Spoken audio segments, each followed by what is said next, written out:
ilustra assim de uma forma bem aproximada o nosso objetivo nesse curso de redes. Entender todas essas fases aí da comunicação. De um equipamento, nesse cenário que fez a comunicação pela internet, desde que o usuário estava utilizando a aplicação dele, e aí a gente vai ver qual é a camada do modelo OSI que ele está, ou TCP, que ele está utilizando, camada de aplicação de software, e todo o caminho que essa informação segue. Então a gente vai ver algum conceito como encapsulamento, a gente vai entender também que existem diversos padrões de pacote, existem diversos protocolos, existe endereçamento de acordo com o nível da camada de rede que você está tratando. Existem os dispositivos, os equipamentos, as suas funções específicas. É interessante também observar que esses equipamentos, esses mecanismos responsáveis por funções específicas, às vezes, eles são consolidados em fisicamente um equipamento só. Hoje, você tem disponível no mercado equipamentos com múltiplas funções, mas a gente vai sempre trabalhar a essência de cada uma dessas funções. Uma delas, o roteador, que é basicamente o equipamento capaz de encontrar a rota para que o pacote chegue no destino. E alguns outros equipamentos que permitam a troca de informações entre hosts locais, equipamentos locais.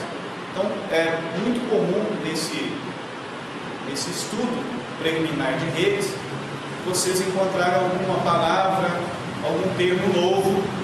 Às vezes eu vou estar explicando para vocês aqui, eu mesmo falei de Rust. Rust você pode considerar como um notebook, um smartphone, pode ser o próprio dispositivo de rede, enfim, qualquer ponto capaz de receber e enviar informação dentro da rede. Então, para que a gente não fale que esse ponto é um computador, que ele é um roteador, que ele é um switch, ou que ele é um smartphone, a gente vai falar que ele é um host, um ponto endereçável ou que faça parte de uma rota de comunicação dentro da rede. Então esses termos vão surgindo gradualmente à medida que a gente vai aprofundando. Como a gente precisa entender o que acontece desde quando a informação é gerada, ou o que acontece quando, por exemplo, você pega um dispositivo qualquer e conecta ele na rede. A gente vai conviver com redes diferentes. Embora a essência é trabalhar esse conjunto de rede que compreende a internet dos protocolos mais usuais. De regra geral, você sempre vai ter um conceito essencial para que a mensagem seja transmitida. Na verdade, uma rede é simplesmente uma estrutura que permite troca de informações. Então, a gente tem rede de comércio, tem rede de computadores, tem rede de comunicação de voz, tem rede de troca de dados. Você também tem uma rede quando você analisa uma teia de aranha. A teia de aranha é uma rede, está ligando esses pontos. Então a rede que a gente vai tratar dentro do curso é a rede no sentido de comunicação entre os pontos. E essa comunicação a gente vai estudar desde os sinais elétricos, equipamentos, protocolos, as funções de cada camada dentro dessa estrutura de comunicação, desde quando a informação surge até essa informação chegar no destino. E aí nós vamos ter termos especiais para tratar a informação de acordo com a camada. No vídeo foi falado de pacote, porque é a abstração mais próxima do nosso dia a dia. Quando a gente fala de pacote, dá a ideia de quando você está comunicando um pacotezinho passando por algum cabo ou sendo transmitido via éter. Em síntese, não é bem um pacote, mas uma sequência de informações. Como vocês já estudaram também um pouco de conceito aí de sistemas numéricos, vocês já identificaram também a comunicação binária, o processo, né, na verdade a informação binária, formada por 0 e 1, a gente toma como referência binária. Mesmo que você esteja enviando uma mensagem lá no Face, ou que você esteja mandando uma mensagem em qualquer sistema de comunicação, instant messaging, MSN, ou esteja comunicando lá no Skype, MSN vai sair agora aí, e a gente vai utilizar para a comunicação de instant messaging em substituição aí do Skype. Você digita e envia uma mensagem, basicamente o que mostrou ali, o que acontece com os dispositivos envolvidos com essa comunicação. E a gente vai perceber também que existe muita coisa funcionando por trás das cortinas. Protocolos com função de manter os roteadores funcionando, por exemplo. Esses roteadores, como é que um roteador identifica o caminho? Tem que um programador informar? Existe um algoritmo pronto? Que tipo de inteligência que esse dispositivo usa? E principalmente quando a gente estiver identificando qual é o equipamento ideal para cada cenário. Então a gente vai trabalhar o diagrama de redes, a gente vai visualizar desde a camada física, camada de enlace, camada de rede, camada de transporte, enfim, nós vamos construindo esse conhecimento para que vocês visualizem esse vídeo que foi passado aqui, que vai estar disponível para vocês darem download. Se vocês procurarem também no YouTube, vão encontrar lá a alvorada da internet, vocês vão achar esse vídeo. Não é assim tão comum de achar ele com essa maravilhosa dublagem aí, mas vocês vão ao longo desse curso entendendo cada etapa, ok? Então, como eu havia dito antes, a primeira referência para nós em termos de conceito é esse livro, esse capítulo 1, Folosão. A ideia hoje é mais um bate-papo aberto. O ideal é que vocês façam leitura. Eu falei 27 páginas. Na verdade são 22 páginas. Esse livro começa pela página 31 do livro. O capítulo 1 do Folosão já traz uma imagem aí de modelo de rede. Então a gente vai estudar os diversos tipos de rede, topologias de rede. A visão central dessa imagem, vou tentar dar um zoom aqui.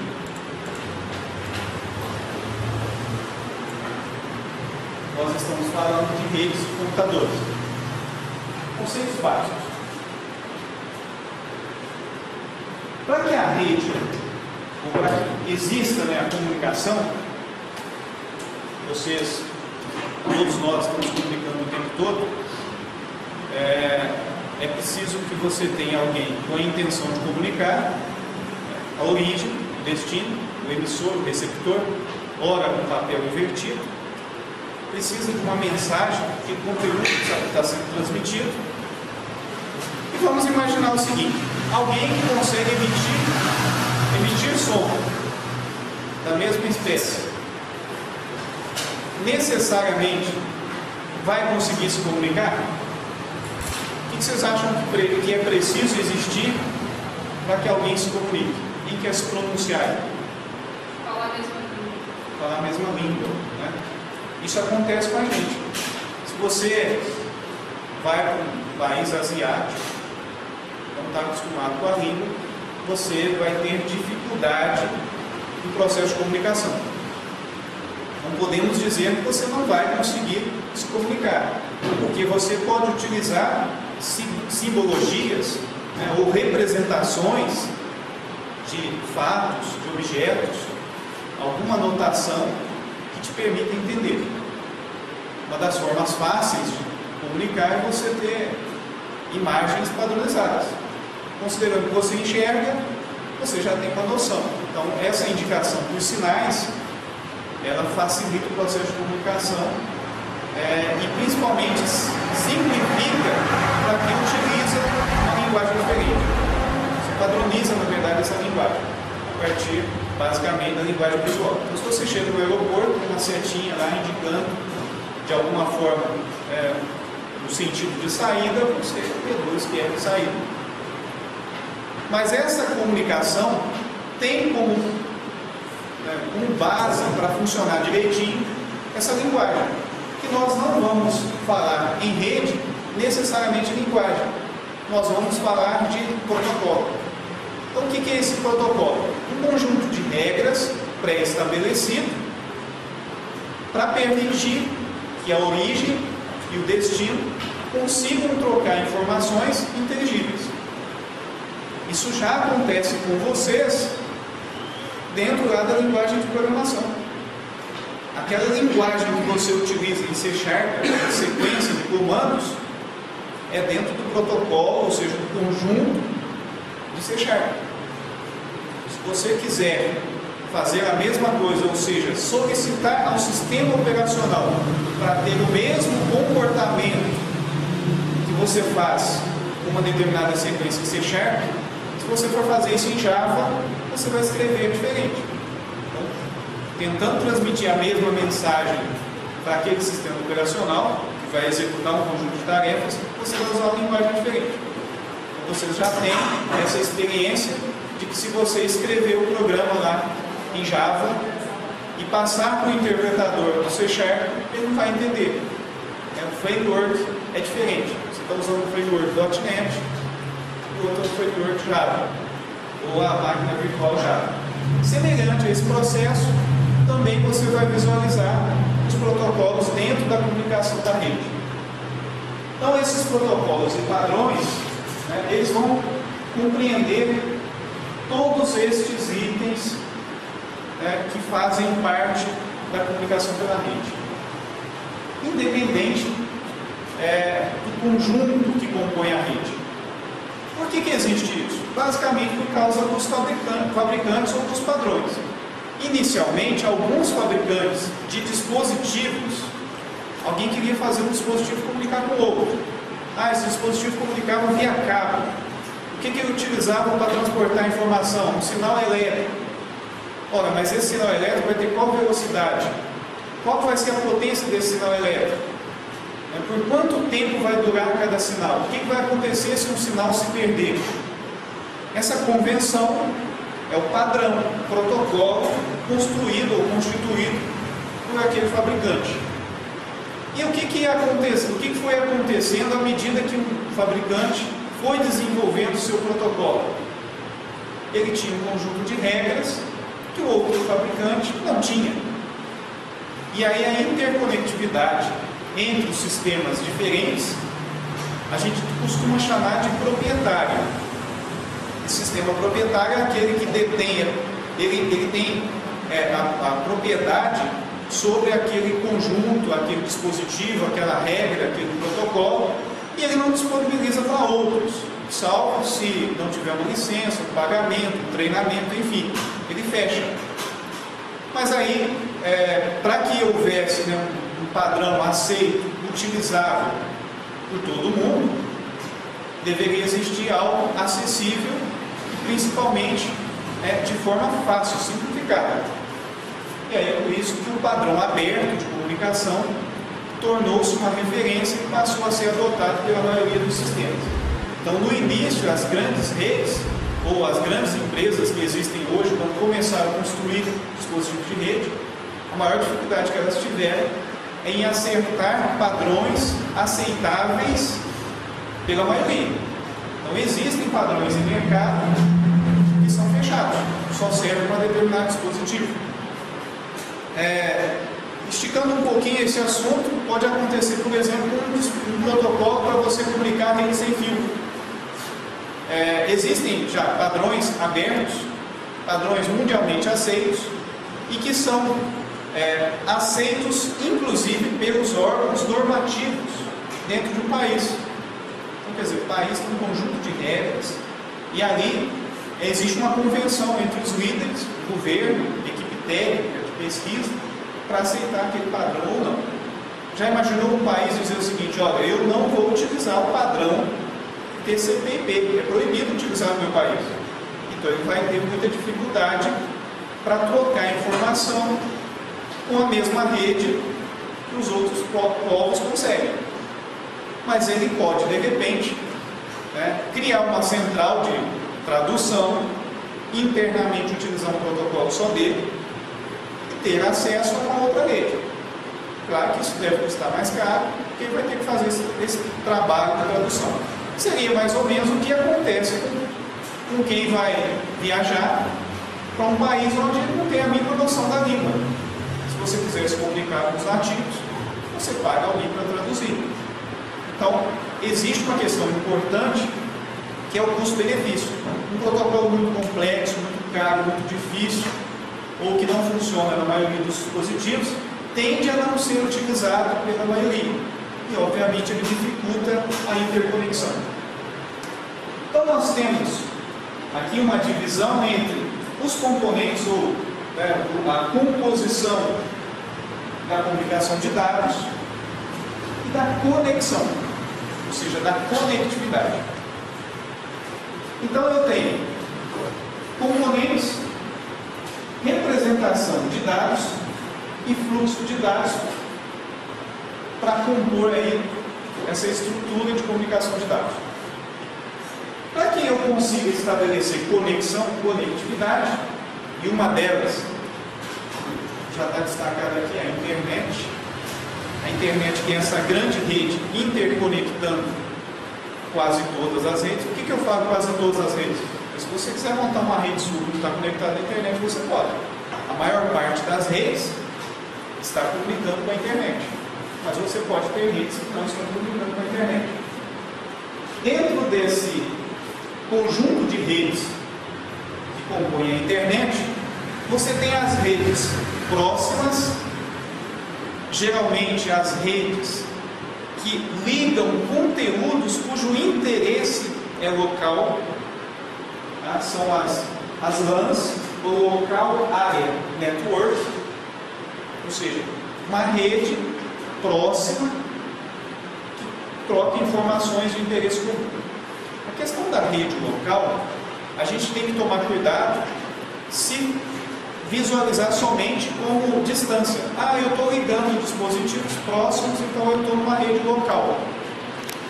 Eu posso extrapolar esse conceito se eu quiser colocar um dispositivo naquela rede local, mas um pouco afastado, usando algum sistema que me permita trocar informação, mesmo que distante desse dispositivo. Então, não foque em rede local na questão da proximidade, mas em si. A intranet de uma empresa, mesmo uma empresa do Brasil, do Estado, sim, é uma. A intranet, na verdade, geralmente uma intranet é uma estrutura fechada, por isso que é intra, é interna, e não necessariamente uma rede local só. O conceito seria mais ou menos o seguinte: você tem a central, a matriz da empresa aqui em Varginha. Você precisa comunicar com cada uma das capitais do país, porque você presta um serviço em todo o estado. E aí você pode, então, estabelecer comunicações entre as diversas redes que compõem cada unidade, mas que somente estas unidades possam ter acesso uma à informação da outra. Por isso seria uma rede interna e dentro da organização. Aí existe também o conceito de extranet. Extranet seria essa rede permitida, ou aberta para determinados usuários externos, que é o caso de algumas redes abertas, utilizando. Aí existe um fator importante na intranet e na extranet, é que elas são derivações da rede internet. Então seria mais ou menos o seguinte: a grande rede internet, como a gente viu ali na imagem, ela comunica todos os sistemas, ou seja, os povos, os diversos países, continentes, através das redes que ligam as organizações, instituições de ensino, instituições de pesquisa, corporações. Então, se a gente for pegar o desenho mais ou menos aqui de toda a rede do globo, você tem diversos pontinhos e todos eles estão ligados, compondo a internet. Quando você utiliza esta estrutura para fazer a ligação entre os seus pontos de rede, ou seja, as suas unidades, e você fecha essa rede só para a comunicação entre essas unidades, então é uma intranet. Quando você abre essa rede para acesso externo, ou seja, você estende a acessibilidade da sua rede para quem está de fora, ela é entendida como extranet. Tudo isso porque está usando a estrutura da internet. Você poderia, com um custo muito mais alto, também fazer isso com uma rede proprietária específica sua, que não se comunica com a internet. Aí, neste caso, você teria uma rede proprietária e não seria exatamente esse conceito de intranet e de extranet. Bom, aí voltando às redes, além dessas redes locais, eu tenho as redes de longa distância, as WANs, Wide Area Network. Em que situação que eu tenho essa rede? Imaginem a questão agora do interesse de acessar a informação. Vamos imaginar que o Estado de Minas Gerais troca informações com o governo federal, com os seus municípios, ou seja, dentro do Estado, os diversos municípios se comunicam, talvez nem todos, ou todos em determinado momento, para determinada situação, e que também esta informação compartilhada com o governo, com a população, com os contribuintes, no caso de informações relativas a impostos, imagina então que esta informação vai utilizar um canal de transmissão, ou seja, meios, podem ser cabos de fibra, pode ser aéreo, pode ser por satélite, cujo objetivo é ligar toda aquela grande área, independente de ser um município com outro município, ou um estado com outro estado, enfim, tem um propósito geral. Esta é talvez a conceituação mais abrangente do que corresponde a WAN. Porque o objetivo de WAN, de uma estrutura de WAN, é permitir que todos se comuniquem a partir dela. Qual que é a vantagem disso? Redução de custos. Imaginem que existe uma estrutura de fibra que liga Varginha a outros pontos, Rio de Janeiro, São Paulo, a Belo Horizonte. Isso geralmente é concedido, é autorizado a uma empresa de telecom que utiliza o meio físico mais fácil de implementar. É até interessante a gente observar isso. Eu quero ligar uma cidade que está aqui a outra cidade que está aqui. Bom, eu poderia utilizar um sinal aéreo, sem fio. Talvez a distância seja tão grande que o equipamento que eu vou utilizar torne essa conexão, essa troca de informação muito cara. Então vai ficar difícil e essa informação vai custar muito, as pessoas vão querer utilizar esse canal para transportar a informação. Eu preciso implementar um meio físico. Vamos imaginar que existe uma estrada para esses dois municípios se comunicarem. E por que essa estrada vem por aqui? Talvez porque aqui tem uma represa, tem montanha, dificulta. Então, o caminho para se passar de veículo é aqui. E aí, o que acontece quando você vai implementar uma rede com cabo? Pode ser que de repente aqui tem alguma coisa mais fácil. Sei lá, tem um canal marinho, um rio muito grande, uma represa muito grande, que você consiga implementar isso aqui com um custo menor. Mas geralmente você vai fazer o quê? Passar talvez fibra ótica ao redor da rodovia para ligar aqui. Então não é regra geral, mas você acabou utilizando aquele caminho mais fácil de acessar para transportar a informação. Quando você está fazendo essa ligação com o propósito de ligar tudo que está de cá com o que está de cá, geralmente você está trabalhando no humano. Agora, pode ser que de repente você está ligando com um propósito só seu. E aí é o que eu digo, talvez você possa ter um ponto da sua rede local situado aqui, de alguma forma de comunicação, e neste caso não tem propósito globalizado ou, em essência, de compartilhamento. Processamento distribuído. Essa é uma grande característica da internet. Aqui, nesse retângulo, a gente está vendo, esse quadrado aqui, a gente está vendo a abrangência da internet.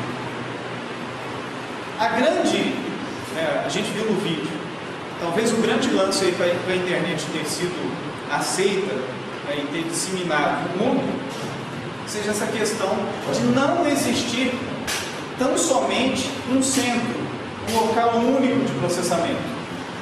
Existe aí um padrão, um conjunto de protocolos que permite, por exemplo, que uma região inteira de um país, no caso de uma catástrofe, um desastre natural, aconteceu lá no Japão, quando teve aquele acidente, de uma região todinha ficar sem comunicação.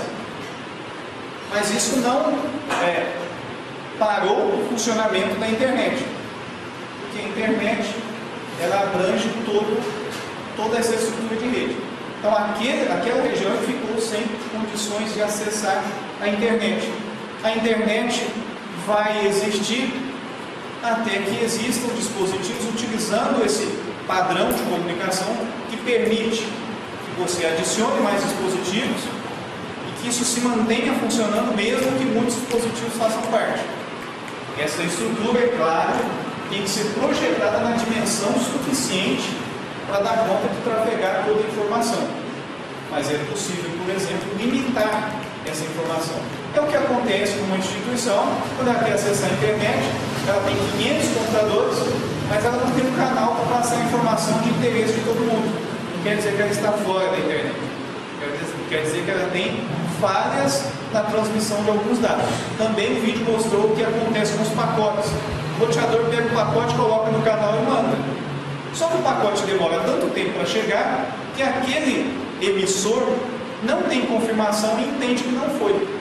Seria mais ou menos quando você manda uma carta para alguém, fazendo uma pergunta, perguntando se o familiar está bom, e essa pessoa não responde. Hoje você poderia utilizar o e-mail, o telefone, mas há um tempo atrás você ia fazer isso por carta. Ele não responde, você entende que você não está comunicando com ele. De repente é porque teve uma paralisação dessa carta e você estava acostumado a receber resposta em 15 dias, já fazem 3 meses e a resposta não veio. Então acontece isso também dentro do cenário de transmissão de dados, a partir das conexões. Existe então um conjunto de critérios. Esses critérios vão desde a identificação dos dispositivos que compõem a rede. Um deles, a gente está acostumado a ouvir, é a identificação a partir de números, que agora a gente tem uma versão diferente, que a gente usa hexa, mas é o IP versão 4, IPv4, que você tem 4 octeiros. Basicamente você vai ter um conjunto do IPv4. A gente poderia dizer que são 4 blocos de informações, onde você tem a numeração de 0 até 255. E você vai ter isso 4 vezes.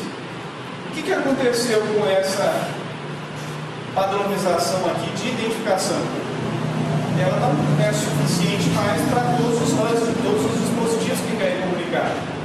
Então, por isso, houve uma iniciativa para criar novos critérios, desenvolver um novo protocolo que agora permita identificar mais ranças do que talvez seja possível a indústria fabricar. Pelo menos o que a gente pensa hoje não se sabe daqui a muitos anos. Bom, e a estrutura? Essa estrutura que compreende a internet e a conectividade, é bem lógico isso. Seria mais ou menos o seguinte: vamos fazer uma analogia com distribuição de água. Então, uma administração pública ou uma concessionária de serviço público assume o papel de disponibilizar água para toda a população de uma região. Aqui em Varginha a gente não tem costume de fazer essa analogia, mas a Eloy-Mendes é muito típico isso. Quem está aqui vai de Eloy-Mendes, quantos tem de Eloy-Mendes hoje? O pessoal de Eloy-Mendes boicotou o curso por causa do meio evento. Então a Eloy-Mendes tem aquela caixa d'água. A a sensação que a gente tem é que todo mundo recebe água daquela caixa. Eu não sei se é de lá, deve ter outra. Mas o desafio é o seguinte: eu preciso levar água para diversas regiões da cidade. Você já imaginaram você pegar um cano de 1 polegada de saída, só 1 polegada na saída de água, para atender essa população inteira? Provavelmente você vai ter talvez um tubo aqui de 2.000 milímetros na saída, ou vários, que você vai distribuindo.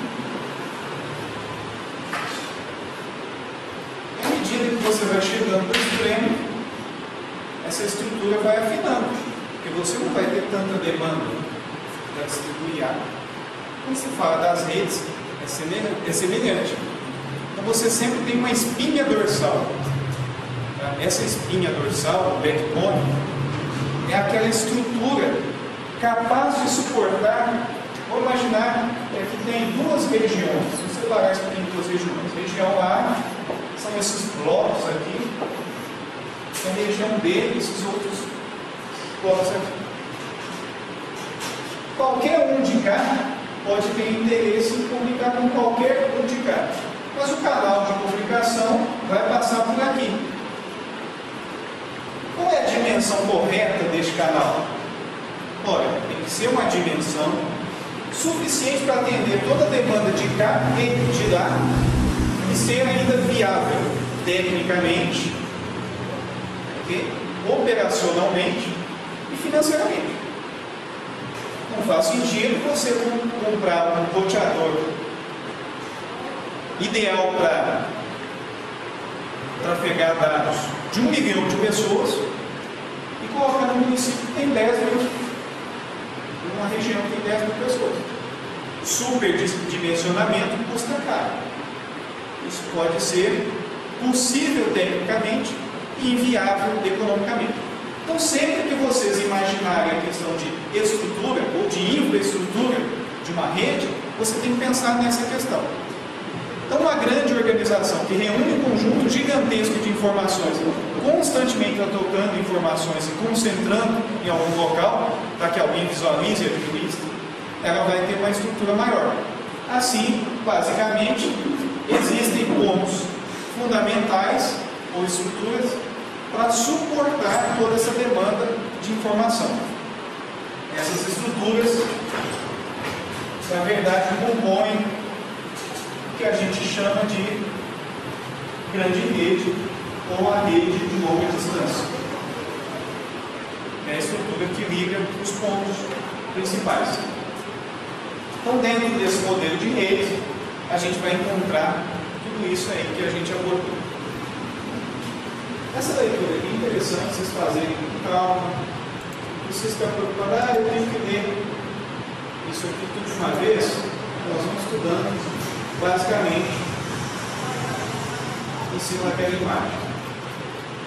Algumas coisas nós vamos voltar. Então, a comunicação de dados tem algumas questões importantes. Essa troca de informação. Tem a questão da entrega. Eu posso ter um sistema, quando eu falo de sistema, eu estou tratando um conjunto de dispositivos, um sistema de regras, correios. Você manda uma carta para a sua tia que mora em São Paulo, avisando que você está cursando sistema de informação, que um dia teve na sua casa, falou que você poderia fazer esse curso.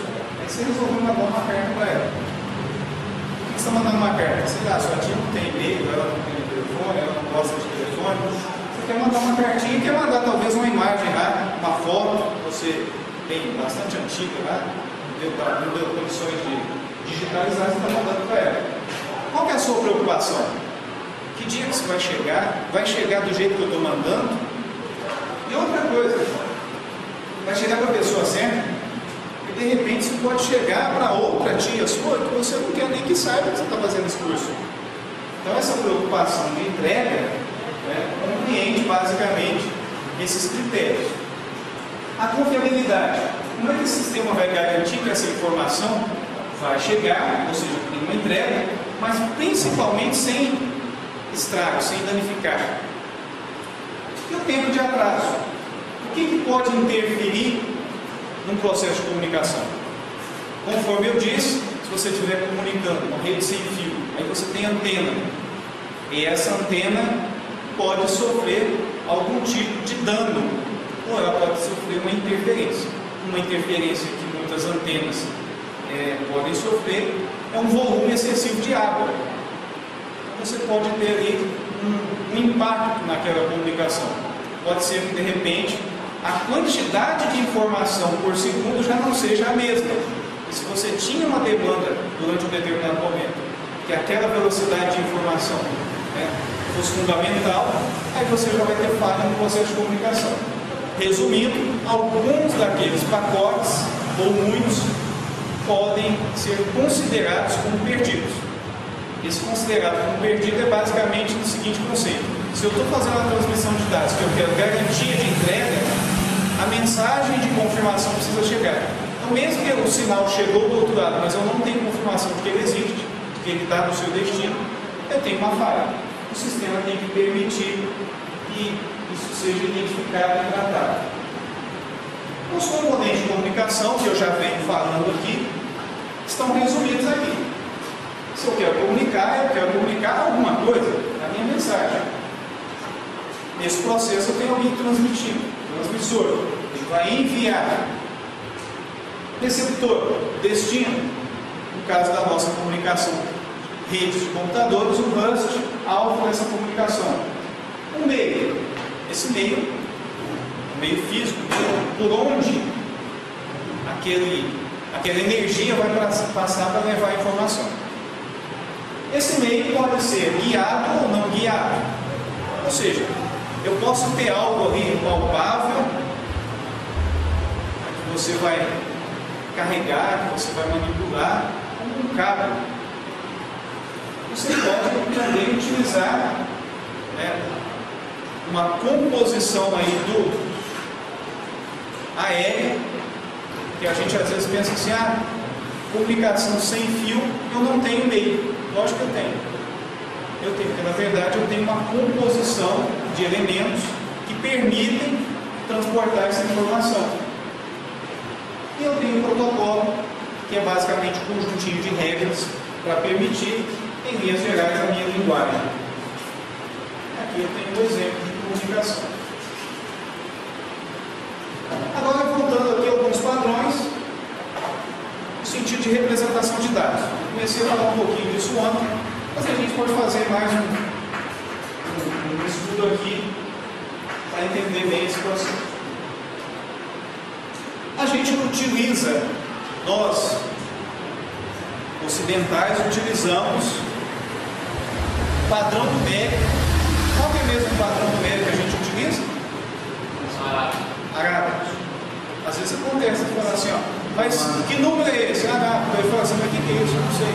Segue 1, 2, 3, 4, 5, 6, 7, 8, 9 e as combinações. Você poderia fazer também a partir de comando. Bom, você tem um padrão de imagem, um sinal. Nós temos sinais para representar os caracteres que a gente utiliza na comunicação. Então, dentro do nosso alfabeto, existem aí simbologias para representar, agora uma questão de estética, de organização, os símbolos que representam os símbolos maiúsculos, os minúsculos, letra A maiúsculo, letra A minúsculo. Só que durante o processo de comunicação a gente precisa de pontuação, a gente precisa de informação, por exemplo. Eu vou expor esses dados. Como é que eu faço para que uma informação seja lida? Ou que o receptor tenha conhecimento dessa informação que eu estou enviando? Eu posso falar. E aí nessa fala, eu tenho um padrão de sons que o outro tem que identificar. O outro muito comum é a impressão, Eu vou ter que imprimir. Então esse texto aqui é um exemplo disso. Hoje a gente tem editores que nos permitem construir o texto e você já vai visualizando ele conforme ele pode ser impresso. Você já dá enter, o cursor para na linha de baixo e você vai completando aquela linha de informação. Vamos imaginar que isso aqui não é um ambiente gráfico com todos esses recursos, margem e um ajuste. Vamos imaginar que eu estou comunicando a partir de uma sequência de informações. Seria mais ou menos o seguinte: imagina um canudinho. Você toma Coca-Cola, refrigerante, e você precisa utilizar esse canudinho para comunicar com alguém. Uma das formas de fazer isso poderia ser usando bolinhas coloridas. Você poderia ter uma regrinha lá. Se você estiver trabalhando em binário, você poderia ter uma bolinha branca e uma bolinha preta. Tá? E lá dentro da codificação binária, ou seja, dentro da padronização de binário, se você quisesse mandar um 1, vamos imaginar então 1 bolinha preta e 0 bolinha branca. Se você quiser mandar mais informações, muitos números, você vai repetir de forma organizada as bolinhas brancas e as bolinhas pretas. Quando você fala de um conjunto maior de caracteres, e aí para nós é essencial tratar o ASCII. O que é esse ASCII? É um conjunto, um padrão americano, tá? O Instituto Nacional de Padronização Americano criou esse código, essa sequência ASCII, que vai até 128, ou seja, 2 elevado, né, a 7. As condições aqui são de 128 possibilidades. E aí, por exemplo, você quer a letra A. Letra A maiúscula. Nessa sequência, o código dele é 65. Bom, será que dá para comunicar? Ou seja, dá para transmitir todas as informações que eu preciso? Basicamente não, porque esse padrão americano, usado pelos norte-americanos inicialmente, ele não atendia outras línguas que utilizam sinais diferentes. Uma delas é a nossa língua. O que a gente tem de especial aí? Vamos fazer uma analogia com um dispositivo. O teclado americano em relação ao teclado padrão ABNT brasileiro. Você se diz, quanto dá? Eu não tenho esse conjunto de imagens aqui, você se diz. Então o que eles fizeram? Criaram o ASCII estendido. Ou seja, estendeu esse padrão para suportar outros caracteres. Se você está transportando uma informação, como por exemplo, uma imagem dá muito, vou deixar a imagem para a gente trabalhar um pouquinho depois. Vamos imaginar que você está transportando a carta para sua tia, só que agora você está mandando a partir de uma rede. Você tem uma rede já funcionando, ela está com todas as informações que eu chamaria de background, tudo aquilo que são regras para a rede funcionar já está lá estabelecido. E você já está com uma sessão estabelecida com a sua tia. Resumindo, você já está lá no MSN, digitando a mensagem e vai daí. Essa sequência de caracteres que você vai mandar precisa do C-cedilha. Então, uma das possibilidades que você teria é utilizar este padrão para codificar. Nesse caso, o código do C-cedilha é 135. O código do C-cedilha minúsculo. Para você enviar aquela mensagem com a codificação com os sinais que você precisa. Isso é extremamente importante de abordarmos, porque imaginem agora que o objetivo dessa grande rede é permitir que povos que utilizam símbolos diferentes também se comuniquem. Então foi preciso fazer uma convenção mundial e criar um padrão único. Então o Unicode é um padrão aí de todos os caracteres, né, que já existiam, mas basicamente na língua inglesa, para você comunicar. Então a gente percebe aí que algumas línguas têm privilégio também dentro do processo de comunicação. Por quê? Talvez nesses países por questão de disponibilidade de recursos, dispositivos desenvolvidos, a preocupação era transportar aquela língua. E aí as outras línguas menos importantes ou menos utilizadas, né, tiveram o seu processo de inclusão mais tardio. E uma das dificuldades, então, é representar todos os caracteres. Essa representação de Unicode é capaz de representar até 65.536 símbolos. O que também aconteceu foi uma preocupação em padronizar e, ao mesmo tempo, oferecer vantagens naquela codificação. Então, esse organismo internacional, a ISO, criou também um padrão de codificação que abrange principalmente países europeus. Então vocês começam a perceber aqui que o princípio ASCII surgiu só para a língua inglesa, depois tinha outras línguas que precisavam de outros caracteres, criaram um ASCII estendido. O Unicode foi uma tentativa de criar um código padrão, mas ele não tinha adoção e tradução, aceitação em todos os países. Aí houve a iniciativa da ISO de padronizar, e hoje, não está aqui nesse livro, mas hoje a gente tem um padrão que é o mais utilizado para enviar mensagens e para você também transportar os dados do conteúdo da web. Alguém sabe qual que é? O TF8. Existe o TF8, o TF16 e o TF32. Na verdade, quando fala 8, 16 e 32 é a quantidade de bits para codificar. Mas esse padrão que você utiliza, esse conjunto de caracteres, é basicamente uma das configurações que você precisa colocar no seu cliente de e-mail.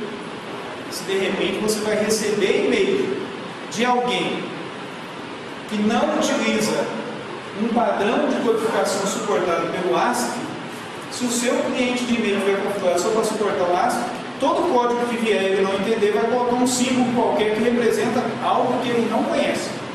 E talvez você não consiga ler a mensagem. Por acaso, se você tiver uma situação aí de mandar e-mail ou receber e-mail de alguém e a acentuação vir toda bagunçada, pode ser por dois motivos, em essência. Um, pode ser porque o seu cliente ou o software que ele utilizou para enviar não está parametrizado para fazer a codificação certa do caractere. Mas pode ser que aquele padrão que você está utilizando para ler não dá suporte a todos os símbolos que você precisa reproduzir. Então é o que acontece necessariamente quando você não consegue visualizar o símbolo que deveria visualizar. Antigamente a gente tinha muita preocupação com isso, até mesmo na hora de utilizar o computador. O sistema operacional ele não vinha preparado para suportar e entender, né, conforme a mensagem, que tipo de codificação está sendo usada. Então você iniciava o seu sistema operacional e ia digitar alguma coisa, ao teu teclado tinha C cedilha. Você batia C cedilha, pensando que aparecia C cedilha na tela, aparecia um símbolo lá, que seria mais ou menos isso aqui, ó. Algo assim, não é um cerquinho, não é esse jogo da velha, é um símbolo utilizado para representar um caractere não reconhecido. Então o que você tinha que fazer? Ir lá no sistema operacional e falar assim, olha, eu quero utilizar um padrão de página de código, ou seja, eu quero usar um conjunto de caracteres que suporta o ASCII estendido. E aí tem algumas padronizações, a gente precisa entrar em detalhes. O objetivo desse estudo aqui é entender que não só dos sinais elétricos eu preciso ter padronização, eu preciso ter padronização também do conteúdo que vai ser transportado por esses meios para ser entendido do outro lado.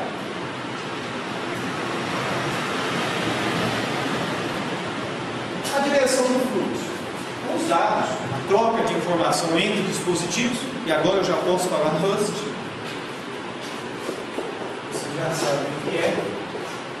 Então, Rust pode ser esse notebook comunicando com outro notebook, ou com um dispositivo móvel qualquer. Pode ser também uma impressora comunicando com o computador. Então, em termos de direção de fluxo, eu tenho modo simplex, half duplex e full duplex. Simplex. As impressoras antigas geralmente eram assim. O que você pode fazer na impressora? Eu não posso mandar informação num sentido só. Eu mando para ela e ela imprime. Ah, mas eu quero saber se essa impressora está funcionando, se o que eu mandei ela imprimiu.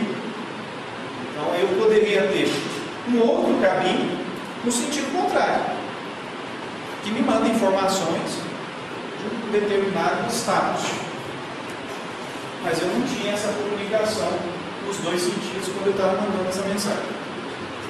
Aí depois desenvolveu o Ralph Duplex.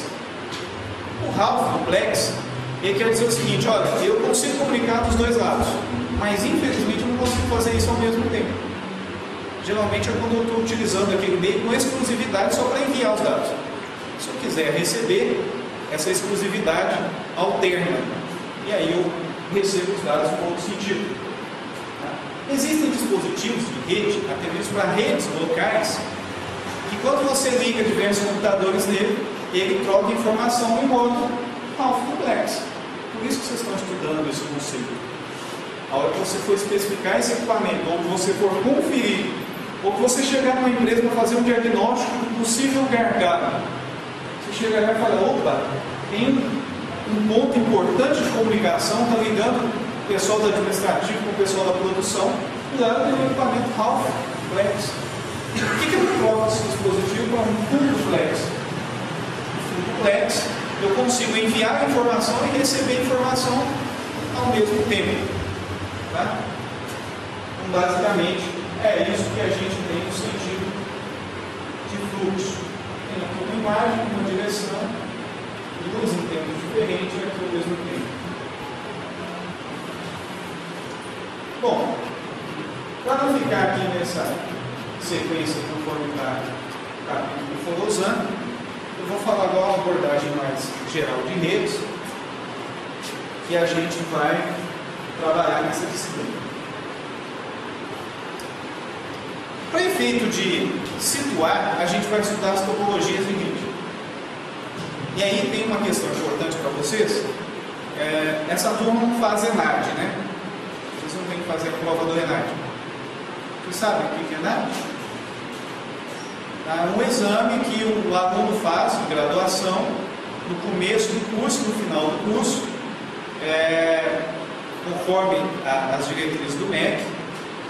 E este exame visa avaliar a instituição que está oferecendo o curso com base no aproveitamento do aluno. Então, quando a turma, a cada 4 anos você tem que fazer o ENAD, uma turma daquele curso tem que fazer o ENAD. O que eu estou entendendo aqui, nenhuma das duas, né? Você, quando vai fazer o ENAD, você já faz ele na entrada do curso, você faz no final, e se o aproveitamento desses alunos foi bom, o MEC dá uma nota boa para a instituição. Se o resultado foi ruim, a nota cai. Alguns alunos não preocupam muito com o ENAD, mas ele é importante porque se a sua turma do ENAD não foi bem e as outras foram, a instituição não vai ficar prejudicada da mesma forma, e vai ficar prejudicada a sua turma. Então existe ainda muita disseminação do ENAD, mas é mais ou menos isso. Mas se você não vai fazer ENAD, é bem provável que você queira trabalhar numa prefeitura, no serviço público, ou até talvez aí numa empresa, numa instituição de economia mista, ou alguma que presta serviço para o governo, e está comum agora você ter que fazer um concurso para trabalhar. E esses concursos, dentro o pessoal do terceiro período ainda vai ver um pouco, mas o pessoal do quinto período já tem uma motivação a mais, banco de dados.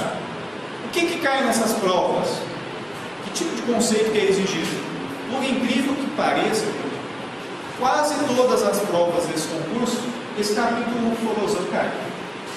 Então, que você vai estudar esse capítulo que for usando já vai passar em todos os concursos, mas essa abordagem, esse tipo de assunto vai ser tratado.